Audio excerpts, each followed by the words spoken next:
My name is Eleanor Hayes, a 73-year-old widow. I recently sold the home in Cleveland, Ohio, where my late husband Robert and I had built a loving home for nearly 5 decades, where we raised our only son, James, with love and hope. I still remember the feeling of uncertainty, half relief, half a whirlwind of uncertainty, as the plane gently touched down in Seattle, Washington.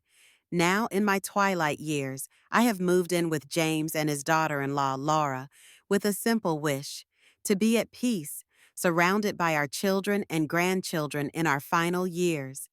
Through the fogged up window, I looked down at the strange city that was slowly emerging below the horizon.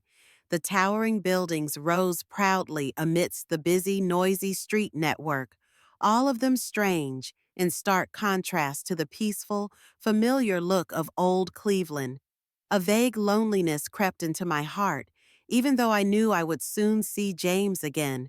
Robert had been away from me for nearly 5 years, and since then, James had gradually become indifferent. The calls had become less frequent over the years, and the visits home were heartbreakingly rare. I consoled myself. Perhaps it was because my son was too busy with work. Perhaps urban life had swept away even small things like a phone call to check on his elderly mother. James picked me up at the airport. He still looked handsome and mature in a neat suit, the image of a successful man. But instead of extending his arms to hug his mother like other children, James just reached out to shake her hand, indifferently as if he was receiving guests at a meeting. "Are you tired, Mom? My car is right outside. Let's go quickly to make it on time." His voice was cold, lacking the familiar warmth of family affection. I tried to catch James's eyes, hoping for a glimmer of joy, a look of affection, but what I saw was only haste and a hint of impatience. I wondered, was my presence at this moment an unexpected burden? Or had the void left by Robert caused mother and son to gradually become strangers? The luxury car glided smoothly through the spacious streets of the modern city. I tried to start a conversation, asking about work, about Laura, about things that seemed familiar. But James only answered curtly, his eyes never leaving the phone screen. I sat next to my son, feeling like a lost passenger in a strange car. Finally, the car turned into a quiet neighborhood with modernly designed houses, skillfully trimmed gardens.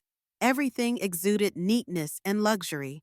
James stopped in front of a large villa, minimalist in design, as splendid as in an architectural magazine, but cold, soulless, not evoking any of the warmth of a real home.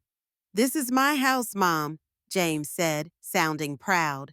I nodded, trying to hide my feeling of being overwhelmed and lost. I had expected, after such a long journey, to be able to walk into a house, sit down on a comfortable sofa, and have Laura greet me with a friendly smile. But no, James continued driving around to the back. When the car stopped, he opened the door and said, "Your room is here, quiet and private." I looked where my son was pointing, a small, simple door at the edge of the villa, looking like a converted warehouse. My heart sank. This? Not in the main house? A feeling of loss welled up, like being left out. I had given up everything, from the old house filled with memories, traveled thousands of miles to be near my son, to live in the arms of my family. But instead of being welcomed as a mother, I was separated like an old piece of furniture that needed to be put away.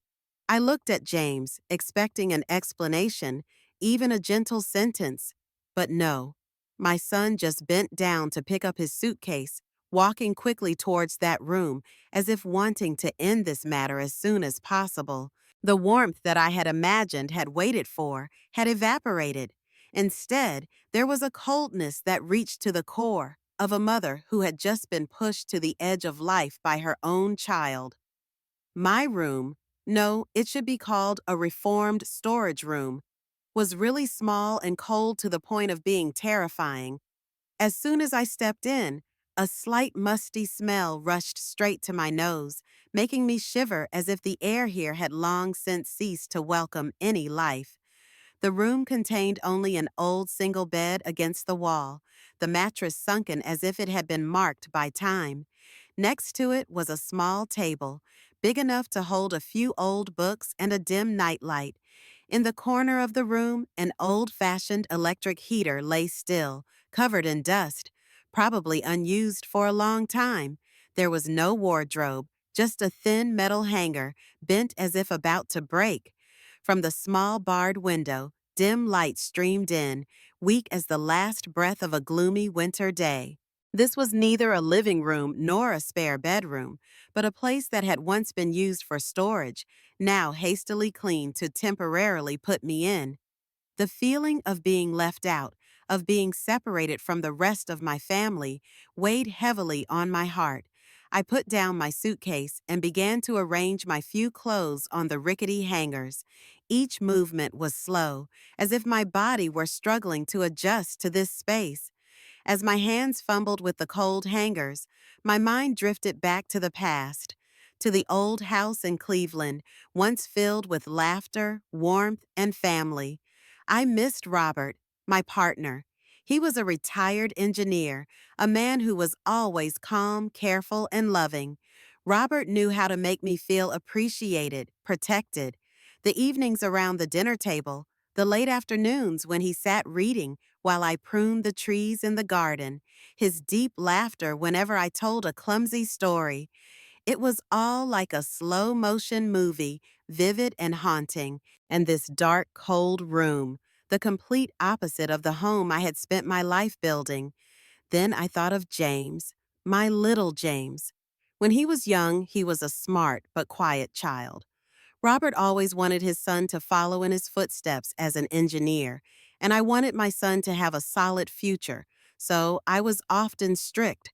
I remember the times I forced James to sit at the desk, forcing him to give up his favorite game to practice, study more, and achieve results.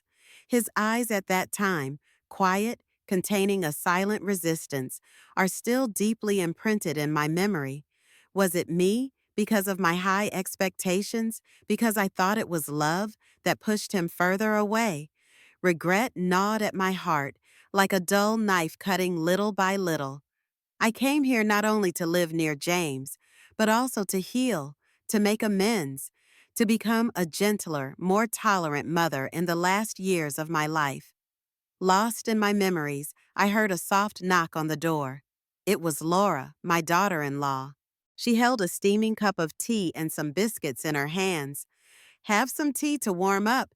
You must be tired after the long flight," she said, her voice polite but distant. I smiled back, trying to push away the loneliness that was creeping in. Laura sat down on the only chair in the room, elegant, her hair neatly tied up. The questions about the trip, about my health, sounded as if they had been prepared in advance, without the slightest emotion. Her eyes occasionally glanced towards the door, as if hoping the conversation would end soon. I clearly felt an invisible wall between us, not of words, but of silence and distance. James was still nowhere to be found. I could hear his voice echoing from the main house. His voice booming, peppered with phrases like strategic projects, prospects, financial planning. He never stopped by my room, not even for a moment. I knew he was busy, but his absence, in the first moments of my arrival, weighed heavily on me. I didn't know who I was in this place, a mother, an old woman in need of care, or just a stranger staying temporarily. The sense of isolation was enveloping me, layer upon layer. I wondered, was this the life I had envisioned when I sold everything to come here? Or was I just a filial debt they were trying to fulfill as coldly as possible? The first evening at James and Laura's modern mansion was spent in an awkward, heavy atmosphere, as if everyone was trying to play a role that was not real. I was invited into the main house, a dining room so sumptuous that it took my breath away. The glittering crystal chandelier hung high from the ceiling, reflecting off the immaculately polished mahogany table and chairs and the exquisite white china with gold trim. Everything was shiny, luxurious, and coldly sophisticated, a far cry from the intimate, cozy meals I had known, where a hot soup and laughter were all that was needed. James and Laura were already seated at the table. James was wearing an expensive silk shirt. Laura was wearing a tight black dress, her hair slicked back, her makeup delicate. They poured red wine into crystal glasses as thin as morning dew, wine that I guessed would have cost Robert a week's salary. Laura smiled, a carefully practiced social smile, but it didn't reach her eyes. She invited me to eat in a voice so gentle it was almost emotionless. The meal was elaborately presented, each dish a meticulously decorated work of art, but it all made me feel out of place, as if I had been placed in the wrong place in an aristocratic painting that I didn't belong in. Much of the conversation during dinner revolved around work and the achievements James and Laura were pursuing. James spoke enthusiastically about big projects, contracts with foreign real estate corporations, and expansion strategies that he called full of potential. His voice was confident, as if he were giving a presentation at a meeting. Laura was equally enthusiastic, talking about profitable investments, complex financial deals, and relationships with VIP clients.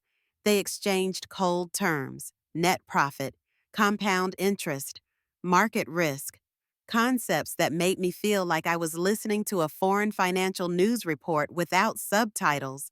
I tried to listen, occasionally nodding or saying, "Oh, really?" for the sake of formality. But honestly, I didn't understand what they were saying. The feeling of being left out of a world I once thought was mine made me quiet, like a shadow that no one noticed. I sat there, eating each small spoonful silently, trying to swallow the exquisite but tasteless dishes, feeling like an old audience member lost in an unfamiliar play, both boring and confusing. After the meal, I gently excused myself to go into the kitchen to wash my hands, with a very small wish in my heart to help clean up. Even though I knew they had a maid, it was my habit, as a way to preserve my dignity, as if I could still do something useful. As I stood washing my hands by the shiny stainless steel sink, I suddenly heard whispers arguing from the living room. James and Laura's voices, low enough that no one but them could hear them, but clear enough for me to understand every word. "I told you, James, this month's credit card debt is unbearable." Laura's voice was tense and full of frustration. "I know, but the project is stuck with capital. The money hasn't come in yet. Besides, I don't spend much anyway," James replied, his voice unable to hide the tension. "The things I buy are all necessities. Do you think I can meet clients in cheap clothes? And your car, it costs a fortune to repair every month." "We're going downhill, Laura. We're in debt and the interest is rising every day. If this continues, bankruptcy is only a matter of time." I was stunned. Words like debt, interest, bankruptcy rang in my head like alarm bells. My heart clenched.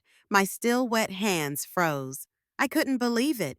These people, living in this magnificent villa, wearing designer clothes, pouring expensive wine, were drowning in debt? Was this prosperous facade just a thin layer of paint covering the rot inside? I suddenly remembered the money I had from the sale of our old house in Cleveland, the money Robert and I had saved our entire lives. It was all I had, my only lifeline. A cold, terrifying thought slowly crept into my mind. Had they invited me here for me or for my money? The question repeated itself over and over again, each time with a bitter edge. The feeling of being welcomed, of being close to my children and grandchildren to enjoy my old age, vanished like an illusion. In its place was a deep unease, one that made me no longer sure where I really was, in my family or in some premeditated plan. That night, after that awkward dinner, I couldn't sleep. James and Laura's arguments kept ringing in my ears. Debt, high interest, bankruptcy. I couldn't sleep. The sight of that magnificent house, with its glittering chandeliers and the clanging of crystal glasses, kept appearing like a luxurious dream hiding something dark. They were clearly living in luxury, so why were there such heart-rending complaints about money? Doubt clung to me like a ghost, and the more I thought about it, the more uneasy I felt. The next morning, James and Laura announced that they would be away for the day, attending an important business event. "Make yourself at home, Mom," Laura said, her voice soft but devoid of warmth. I nodded, feeling a strange sense of relief that I would be left alone. The small room they had given me, a converted storage room, though clean, felt like a temporary home. I didn't want to stay there like a piece of furniture in a corner. As the door closed behind them, I decided to wander around the house to kill time. I walked through the gleaming wood-paneled hallways, ran my hands over the expensive chairs, and looked at the abstract paintings on the walls. All so perfect, it was numbing. The space felt more like a gallery than a place where people actually lived. I tried to find a book to read, hoping to pass the time, but there was no book in sight, no sign of daily life. As I passed through the living room, my eyes fell on James's desk, a large polished glass table with a plush black leather swivel chair. Under a pile of messy magazines, I happened to notice a sheaf of papers, tucked away as if they had been hidden in a hurry. I didn't mean to rummage through them. Not really. But the uneasiness from last night and the nagging urge in my gut made me reach out and gently pull the document out. I hesitantly opened it. It contained a stack of credit card bills, shopping receipts, and a few financial documents. My hands began to shake as I turned the first page. A bill with a balance that was larger than I had ever imagined. It was several times my pension in a year. I rubbed my eyes, hoping I was seeing things.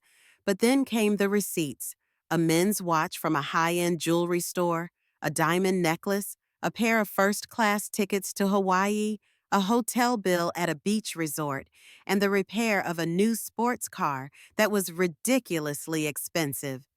I stared in shock at the papers spread out before me, the luxury items seeming to slap the financial difficulties they had complained about yesterday in the face.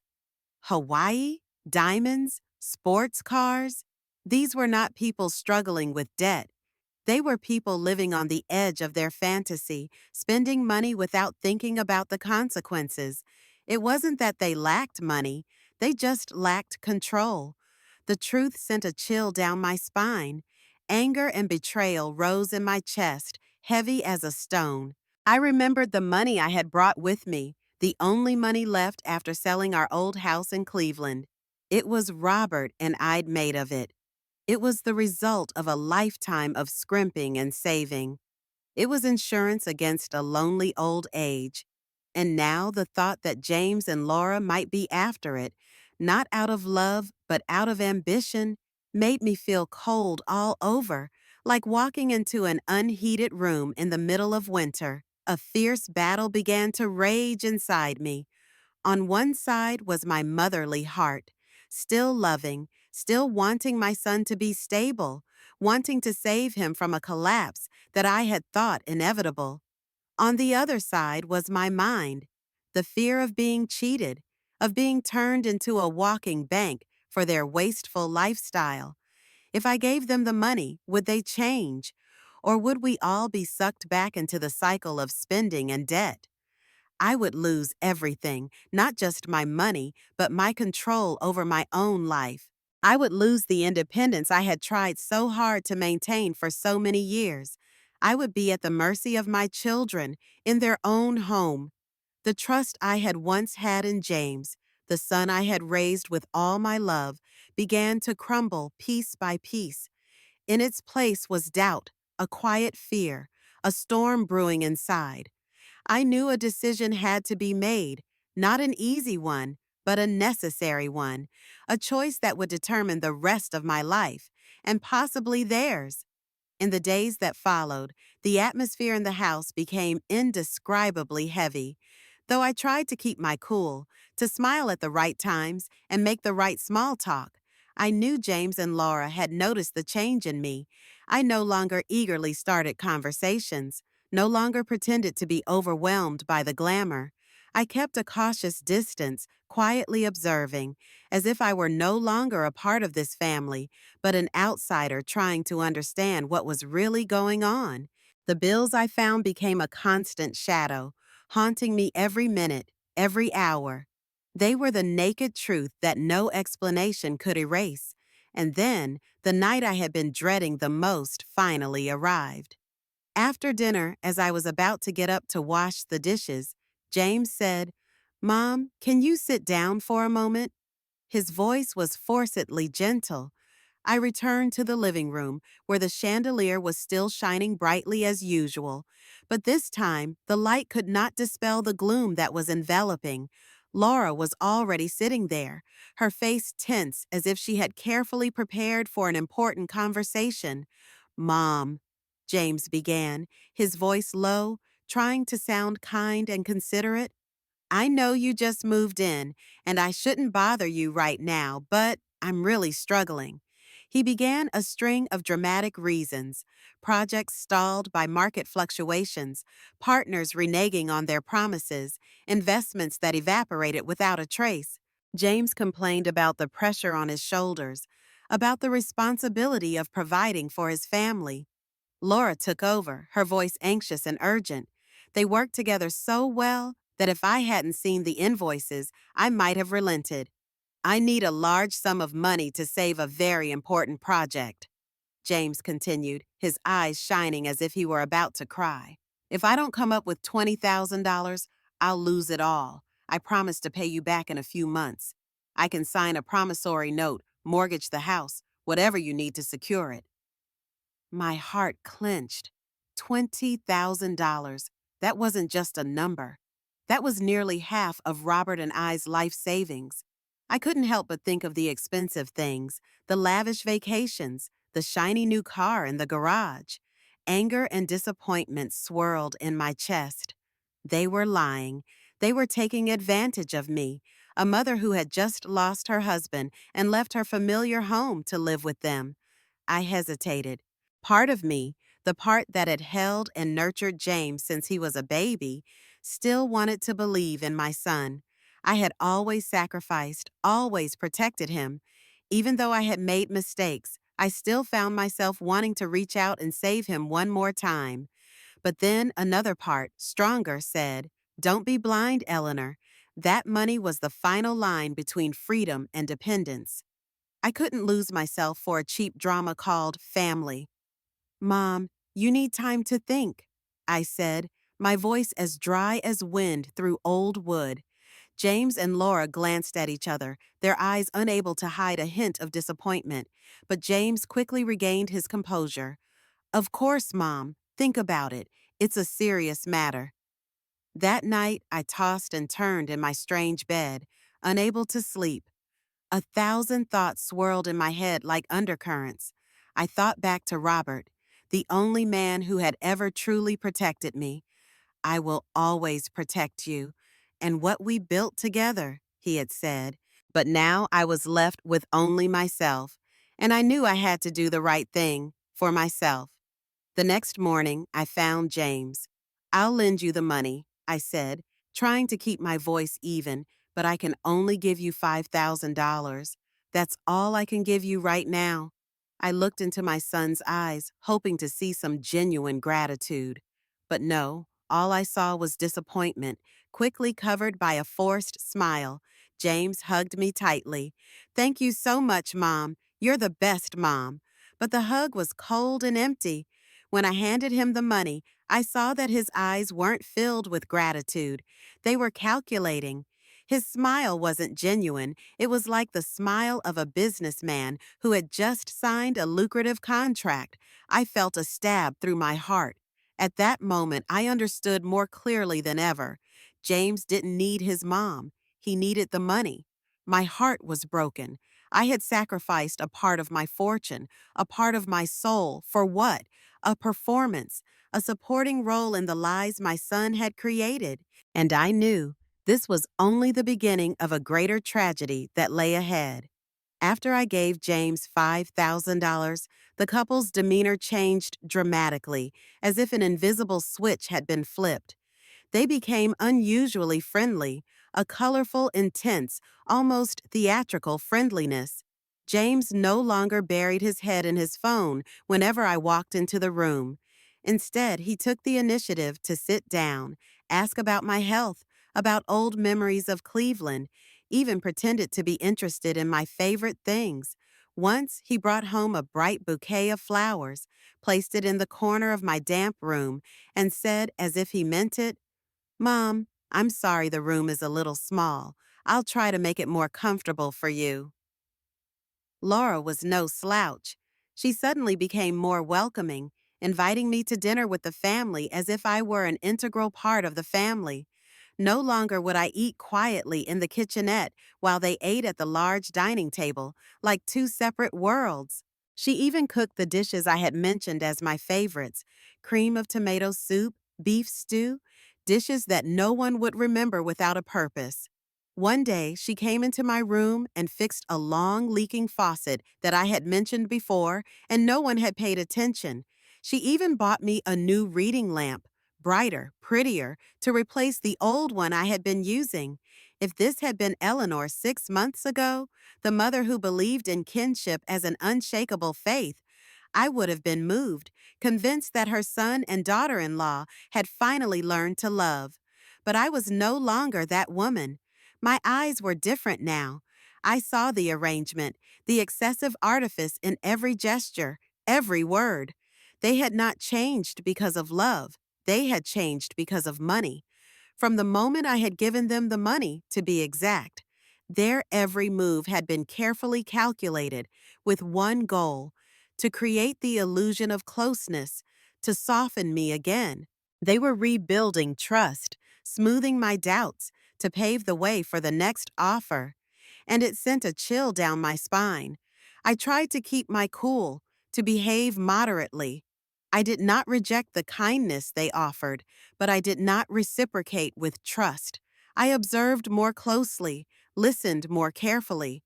There was always a question in my mind: what was their next move? And then I didn't have to wait long.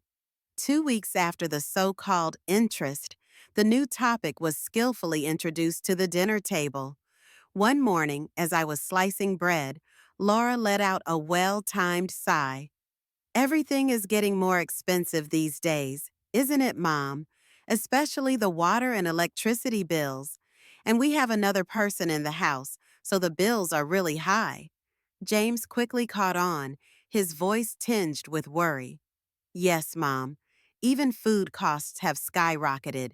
And I'm struggling a lot, from the company to investments. The financial pressure is really heavy." They didn't say it outright, but what they wanted was clear.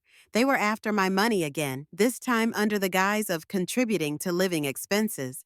Laura, in a voice as sweet as honey but cold as ice, said, "Mom, how about you contribute a little to the bills? After all, you're here, using electricity and water." She smiled, a smile I would never believe was real again. I felt strangled. I had sold my house, given them a precious piece of my fortune, given up my freedom to live in a tiny room in the corner of their house. And now they wanted more, this time in small amounts, but they wanted control. I was no longer their mother, but a financial resource, a supplemental income disguised as sweet talk. I was not loved. I was being used. I didn't say much, just nodded and said I'd think about it. But inside, a decision had been made, clear as the noonday sun. I would no longer be a puppet in this play. Ever since I discovered those receipts, the flame of rebellion had been burning inside me, and now it was burning stronger than ever. The fight for my life, my property, and my freedom has officially begun. James and Laura's dramatic interest lasted for a few more weeks, long enough for them to feel invested in their performance to win me over. And then, just as I had suspected from the beginning, another proposal was made, more blatant, more naked, without any sugary veneer. That evening, I was sitting in the living room reading a book, an old novel I had dug out of James's dusty bookshelf, a genre I had never really liked, when Laura walked in. Her face was pale, her eyes filled with unease. She sat across from me, breathing deeply, as if she were preparing for a new act. "Mom," she began, her voice soft, as if she had just experienced a great tragedy. "James and I are in trouble. Serious." I closed the book, set it on my lap, and looked up at her. My face was expressionless. I had been waiting for this, and now it was coming as expected. "The bank just sent us a notice," Laura continued, her eyes glistening with an unnatural glint. "If we don't pay off this huge loan within a month, the house will be foreclosed on. You know, it's all we have." She paused, her gaze searching for my compassion. But I kept quiet. I wanted to hear the most important part, the price of the pity they were trying to evoke. "We need, we need another $15,000, Mom," Laura said, her voice breaking. "It's the only way to keep this house. Otherwise, James will lose everything, his reputation and his career." $15,000. That was 3 times more than the last time. I said nothing, just glanced around the living room where we were sitting. My eyes fell on the new TV, so big it took up the entire wall. James had brought home less than 2 weeks ago. It still smelled of new plastic. I remembered the expensive shopping bills I'd caught glimpses of, the weekends they'd spent lavishly, and now they were talking about losing their home. The contradiction makes me shudder, not because of the numbers they ask for, but because of the ridiculousness of their victim playing. I took a deep breath, keeping my voice steady. "Laura," I said slowly, looking her straight in the eye, "you say there's a financial crisis, but I see you guys continuing to spend without restraint. That TV is a prime example. Which one should I believe?" Laura paused. For a moment, her mask cracked. Her pitiful face gave way to a frown of annoyance. "What are you talking about? That TV is necessary for James's work. You don't understand." Just then, James walked in, having heard the distant argument. "What's going on?" he asked, his eyes sweeping over Laura and then settling on me. Laura spoke up immediately, reiterating the offer I had just rejected. James's expression changed instantly. He stepped closer, his eyes narrowed, tense like a cornered animal. "Don't you trust us?" he asked, his voice low and heavy. "Can't you see how we're struggling? Do you really not want to help your own child?" I tried to keep myself from shaking, from letting my emotions get the better of me. "I already gave you $5,000, James. I can't keep spending. I need time to think, and I have to take care of myself." "Thinking? Worrying about yourself?" James roared. "This is a matter of life and death for us, Mom. You have money, you have plenty, and yet you can't help your own child? You're really selfish, Eleanor. You never think about this family." Each word was like a cold knife. Selfish? Not thinking about the family. I had sacrificed my whole life for James, for this family. Every penny, every sleep, every dream of mine was devoted to him. And now, just because I refused to give more money, I was called selfish. A struggle broke out inside me, between my maternal instincts and my need to protect myself after years of living for others.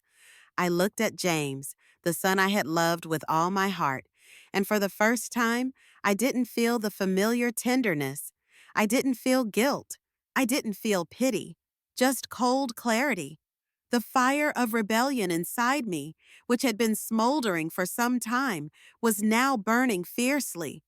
This was no longer a matter of helping or not helping. It was a final battle for my honor, my freedom, and the rest of my life. And I swear I will never let them control me again. The confrontation at the dinner table that day left a deep, lingering wound in me, deeper than any criticism. James and Laura no longer tried to hide their anger.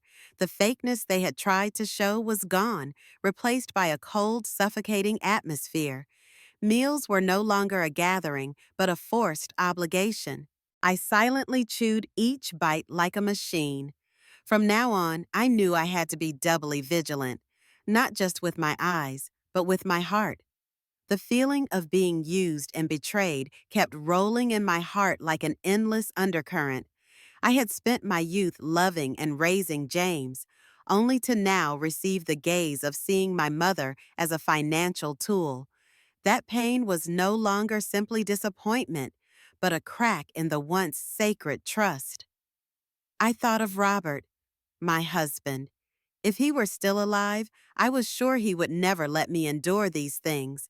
He had always been the one to protect me, the strongest wall in my life. But now I was left with only myself. One night, about a week after the argument, I tossed and turned, unable to sleep. The clock struck 3 harsh chimes. Insomnia had become my reluctant companion since I moved here, especially on nights when I was filled with too many thoughts. I got out of bed and gently pulled back the curtains of the storage room where they had temporarily housed me as a stranger. Outside in the backyard, the pale moonlight bathed the trees and the neatly trimmed lawn, making it seem like another world, peaceful yet strangely cold.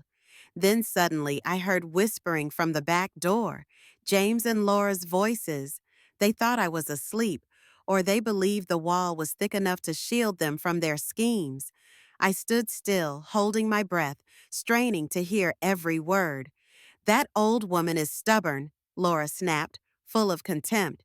"How much money do you think she has left after that $5,000? "Fuck you," James almost hissed. "You've always been like that. Stingy, petty, never thinking of anyone but yourself." My heart sank. Stingy, that's what they called me? I, the one who saved every penny, put aside my personal dreams, sold my house to be close to my children and grandchildren, was now being judged as a selfish person? Laura continued, her voice more worried. "But the bank loan is coming due soon. If we don't get the money, we'll lose everything, our house, our company. Aren't you worried?" "I'm thinking." James's voice was low, clearly calculating. "We have to change tactics. She's old. She's vulnerable. If we can get her to trust us completely, then it'll be easy." "What do you mean?" Laura whispered. "A power of attorney," James replied. "Just need her to sign it. I have control of the account, and I can withdraw as much as I want. She doesn't need to spend anything at her age." A chill ran down my spine. Power of attorney. They wanted more than money. They wanted complete control over my life. To turn me into an empty shell. No freedom, no voice, no dignity. They no longer saw me as a mother, but as a walking bank vault, a piece of property that could be manipulated. Their words were like knives cutting into my flesh. Hurt, humiliation, bitterness, all of it piled up, then exploded into an unprecedented rage. I was no longer afraid. The feeling of weakness and self-reproach in me suddenly vanished like smoke torn apart by light. In its place was a cold, hard contempt. This was not just about money. This was about survival, dignity, freedom. At that moment, in the small, cold, dark room, under the quiet moonlight, I knew I had awakened. I could no longer be weak, no longer let blind maternal love cloud my reason. James and Laura did not need love. They needed control. They were exploiters, people who were willing to destroy anyone just to maintain their fake, luxurious life. And I, the woman who seemed to have faded away, found the fire in my heart again. I would not sit still and wait to be led around. I would stand up and protect what was left of me. From that moment on, the old Eleanor, the resigned mother, the gentle wife, died. A new Eleanor was born, stronger, tougher, and ready to fight to the end to regain the right to live as a human being. The fire of anger and rebellion was kindled inside me. I couldn't sleep all night. Thoughts and plans came to me, clear as if they had been planned long ago. I calculated every move, every word. When dawn broke, I assumed my usual calm, as if nothing had happened. I knew I had to keep up that facade until the very end. The slightest slip up would raise suspicion. That evening, the atmosphere in the house was shrouded in a strange fog. James and Laura suddenly became friendly to the point of being fake. Laura personally made me the fruit cocktail she knew I loved, smiling and talking nonstop. They asked me questions like filial children, trying to recreate the warm family scene I had dreamed of. But now, I was no longer easily swayed by such cheap tricks. I knew clearly this was just the prelude to the final play. When dinner was over, we sat in the living room sipping hot tea. Suddenly, James stood up and walked slowly to the desk. My heart was pounding, but my face remained completely calm. He turned around, holding a document in his hand. I recognized it immediately. It was the power of attorney I had heard about in that late-night conversation. "Mom," James said, his voice soft and suspiciously soft, "I know you're still on the fence about the money, but I think this is the best solution for everyone, you and the whole family." He put the paper down on the table and pushed it gently towards me. Laura sat beside him, smiling encouragingly, her eyes sparkling falsely. "This is a financial power of attorney," James explained, his eyes seeming to anticipate my reaction. "As long as you sign it, Laura and I can manage all your expenses. You won't have to worry about money anymore. We'll take care of you, take care of everything. Safe and convenient." They thought I was a senile old woman, easily coaxed and led by the nose. I stared at the paper, then slowly raised my head, looking straight into the eyes of the two people in front of me. My voice rang out, slow but cold as steel. "Do you think I'm an idiot?" Both were stunned. Laura's forced smile faded. James paused, his expression turning from fake to tense.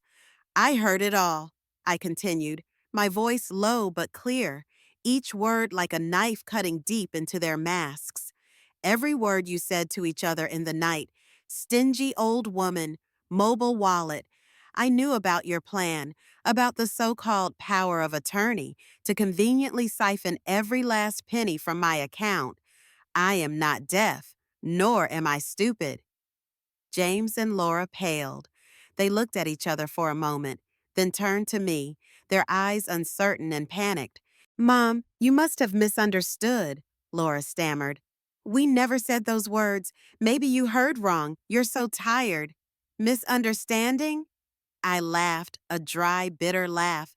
I didn't just hear it, I saw it. Hotel bills, lavish vacations, expensive electronics. You complained about poverty but lived like royalty. I didn't see any needy children. I only saw greedy and shameless ones. James stood up abruptly, his face red with anger. His facade had completely collapsed.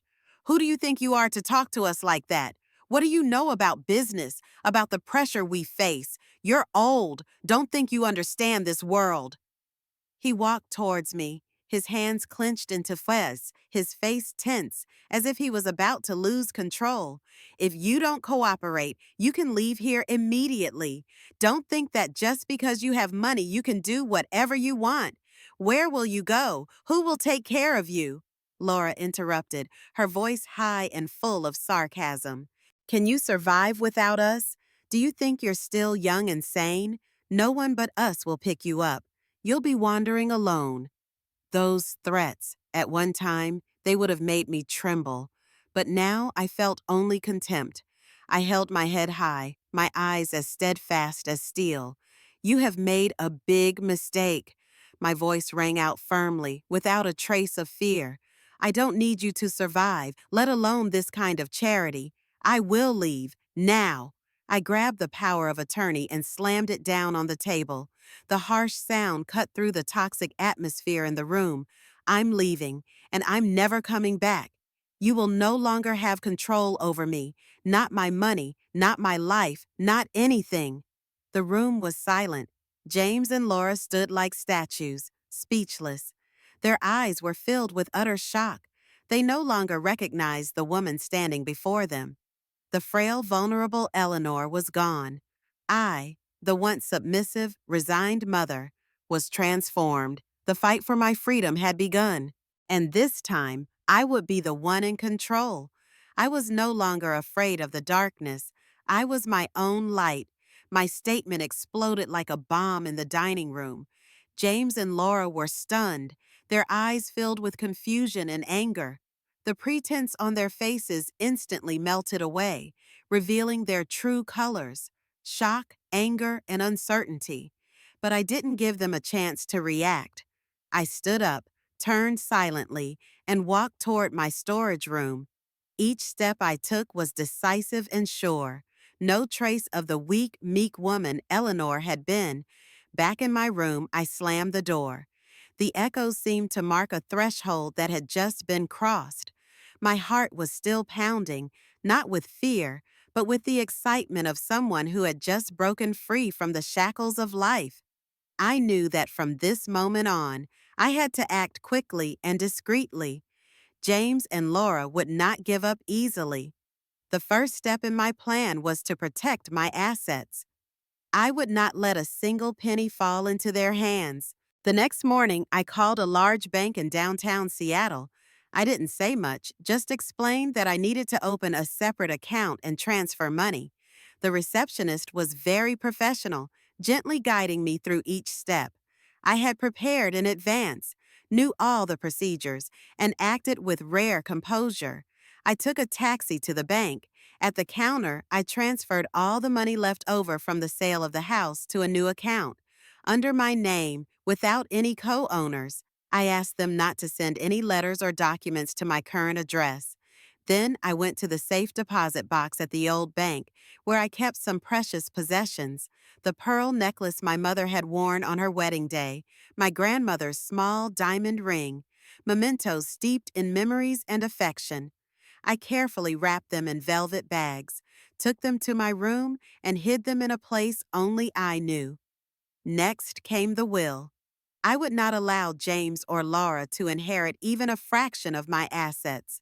I did extensive research online, contacted a lawyer who specialized in wills and estates.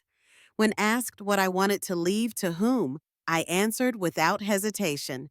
The entire amount would go to a reputable charity that supports abused and neglected seniors. It was a decision that was both fair and profound, a wise way to end the cycle of dependency. Not revenge through bitterness, but justice and dignity. While I was protecting my property, I needed to find a new place to live.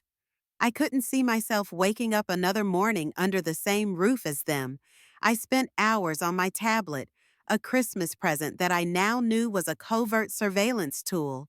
I looked at every website, every photo, every resident review, and then I saw Green Haven.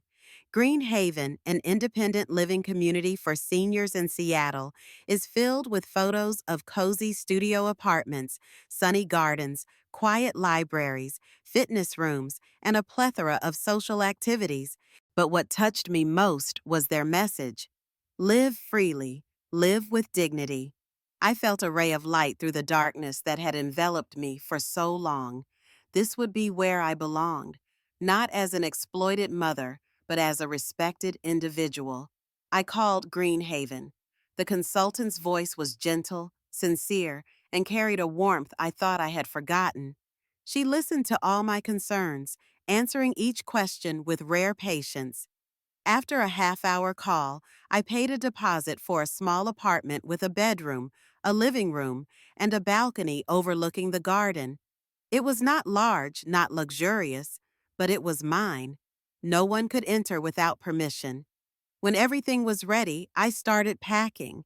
I didn't bring much, just the essentials and the things that mattered: a few clothes, some books I loved, photos of Robert, the only man who ever made me feel important. Each item I packed was a statement. I was preparing to leave the darkness and enter a life I wrote myself. I was no longer afraid. I no longer had regrets. There was only one feeling in my heart: excitement. I was about to face the final battle, not to win anyone, but to win myself back.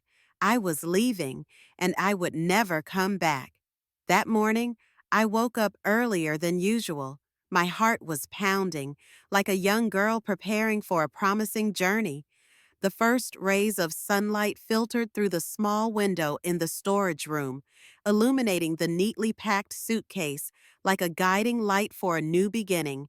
I put on the neatest clothes I had, checked my papers one last time, then clasped my hand tightly around the small cloth bag containing my family heirloom jewelry, all that remained of my love and memories.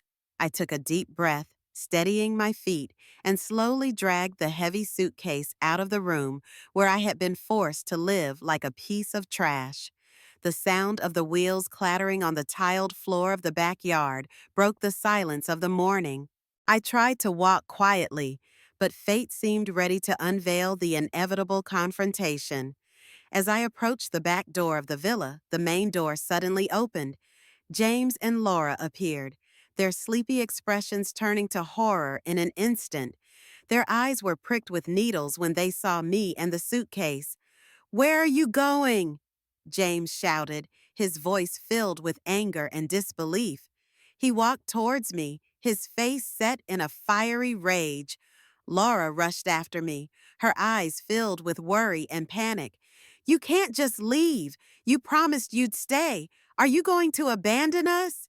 She grabbed my suitcase handle, trying to hold on to what they were slowly realizing was slipping away. I stood still, unmoving. My eyes were no longer filled with fear, but with cold determination. "Let go," I said, my voice firm, like steel forged by years of resignation. "I have made up my mind. I am leaving. I do not need you anymore." I yanked the suitcase from Laura's hands, sending her staggering back. James stepped closer, blocking the way, his face red with anger. "What are you trying to do? Do you think you can take care of yourself? How do you think you can live without anyone to take care of you? Are you trying to abandon your own son?" His voice was both reproachful and hissed like a threat. I still didn't back down. "You have no right to stop me," I said, each word cutting like a knife. "This is my life and my money. You lied to me, used me, treated me like a walking wallet. Do you think I'm blind?" Laura hid behind James, stammering, her eyes red. "Mom, what are you saying? James and I have always loved you." I laughed, but it was a bitter laugh. Love?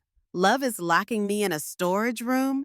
Love is complaining about being poor and then spending money on luxury watches? Is spying on every penny I spend and plotting to seize my own mother's property? I looked straight at James, not at all like a mother, but at a woman just waking from a dream. "I will never come back to this place. Consider me dead, dead to you for a long time." That statement was the final, decisive, unforgiving cut. It severed the last ties between me and the son I had loved so much. But he had destroyed it all. Now I had nothing to lose and nothing to regret. Just then, a yellow taxi pulled up in front of the gate. I had booked it last night. James and Laura looked back at the car, then back at me. Their faces were pale, despair evident. They knew they had lost, that I was more prepared than they thought. Without wasting another second, I pushed James aside and pulled my suitcase towards the gate. The two of them stood rooted to the ground, mouths agape, eyes vacant. They had not expected me to be so decisive, as if I were a completely different person. I opened the door, put my suitcase in the trunk, and slid into the back seat. Before the car started moving, I glanced back one last time.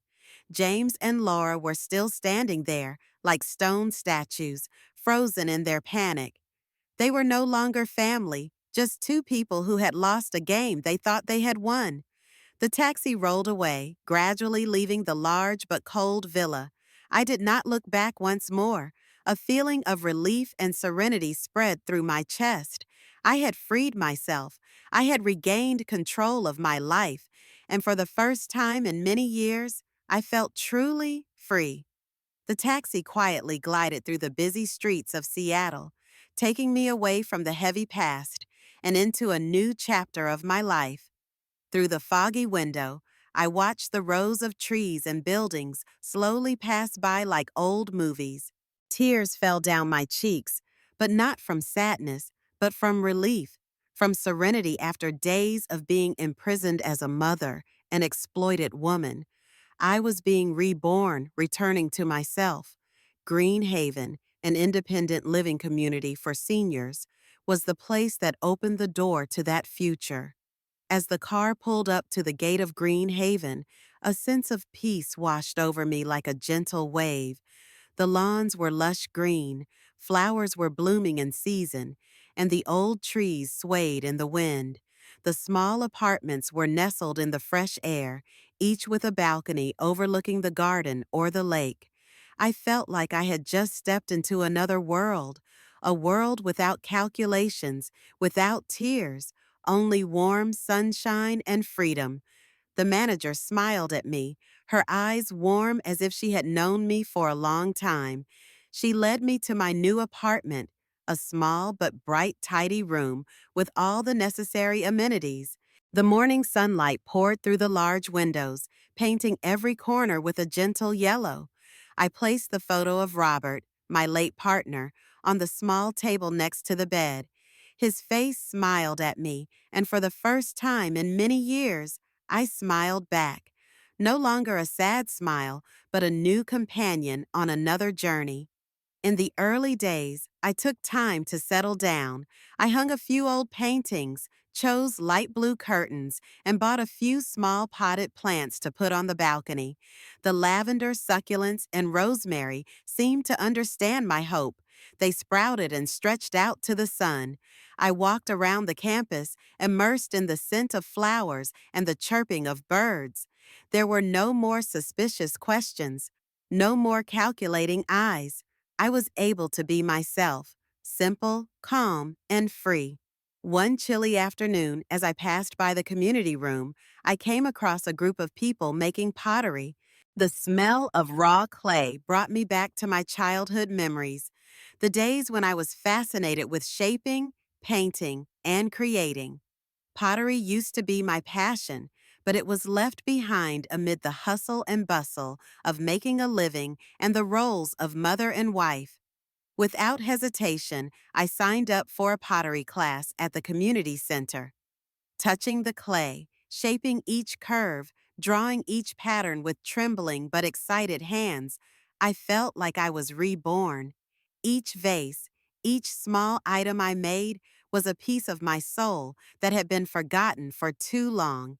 A few weeks later, as life settled down, I got a call from an unknown number. I hesitated, then picked up. It was James. His voice was tired, a little panicked, but still couldn't hide the familiar intent. "Mom, I'm sorry. I know I was wrong, but now I'm really in trouble. Can you help me one more time? I need money." I sat still, listening, with no anger, no pain, just emptiness and a clear determination. "James," I said slowly, my voice calm but firm, "I lived for you all my life, but now I live for myself. Learn to live for yourself." I hung up, blocked the number, without hesitation. A small act, but a big one. I had drawn a line, and this time I wouldn't let anyone cross it. Life in Green Haven became more and more pleasant. I met Clara, a silver-haired woman with kind eyes and a bright smile. Clara often invited me for morning walks, telling me stories about her children and grandchildren, about her long trips. She had the sophistication of an experienced person, not judging, not overly curious. With her, I could be myself, without defenses, without hiding. I also made friends with many other elderly people. Each one had their own story, their own past, but they were all like me. They were finding their own values in life. We had lunch together, tended our small flower gardens, and laughed together at simple joys, a blooming flower, a sunny afternoon tea.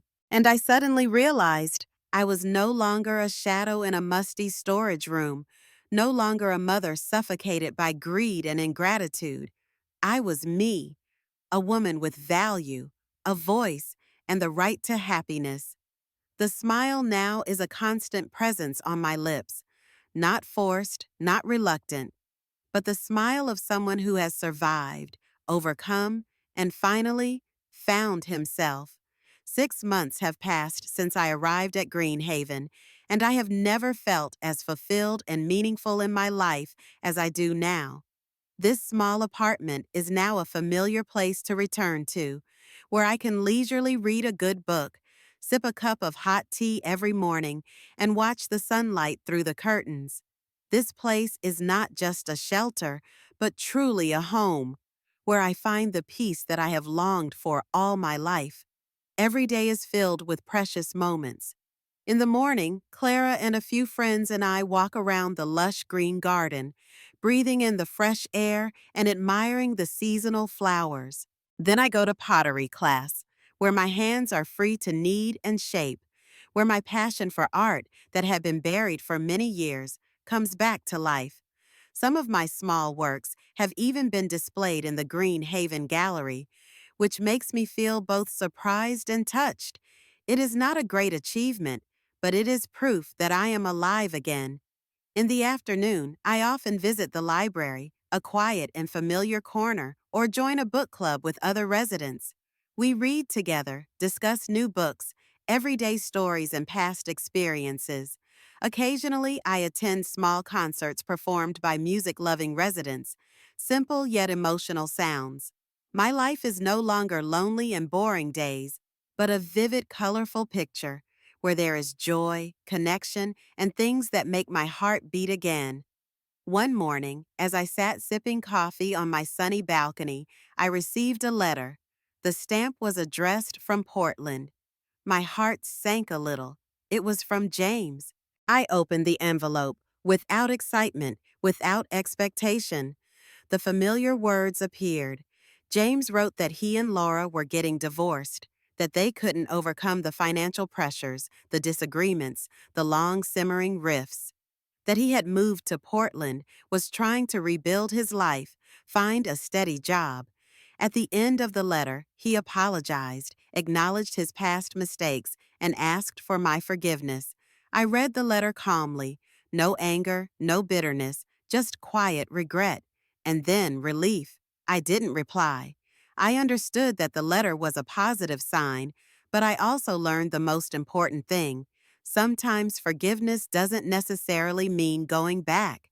I had worked hard to rebuild my life, and I wasn't willing to trade the peace I had now for anything from the past. On my 74th birthday, Clara and her close friends at Greenhaven threw me a small, cozy party. We sang, laughed, told stories, and shared simple joys. As I blew out the candles, I didn't make any big wishes, just that I could continue living like this, free, peaceful, and fulfilled. Looking around the room at the radiant faces around me, I felt strangely warm, as if I were being born again, at an age that many people think is filled with nothing but waiting and regret. I realized that, at any age, you can find yourself again. You can shake off toxic attachments, step out of the darkness, and touch the light. I am living proof that it is never too late to love yourself, to choose the happiness you deserve. I used to believe that old age was the end, a life of dependence, silence, and indifference. But now I understand that old age can also be a beginning, a new chapter where you can truly live without sacrifice or burden, a chapter where you are free to explore, to love, to be true to yourself. I won, not only over those who had hurt me, but also over myself, over my fears, my weaknesses, and my wavering beliefs. I found happiness, not the happiness that others gave me, but the happiness that I chose and cultivated myself every day. Thank you for listening to my story.